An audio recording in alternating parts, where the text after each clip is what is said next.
Let's set up a order cancellation SMS automation in Mercuri CX. Start by heading to the Templates section in the Mercuri CX dashboard. Then select SMS. Click the Create Template button in the top right corner. You'll now see the SMS template creation form.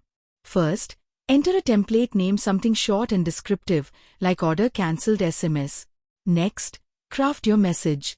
Keep it under 160 characters and make it personal using dynamic variables. Now, map each variable to its actual data field, such as customer name and order ID. Preview your message to check how it'll look to the customer. Once satisfied, click Create to save your SMS template. Now, go to Automations and click on Create Automation. Select Order Cancelled as the automation type and SMS as the channel. Then, choose the Order Cancelled SMS template. And then click on Create Automations. Want to keep your customers informed when an order is cancelled? Set up SMS alerts in minutes with Mercuri CX.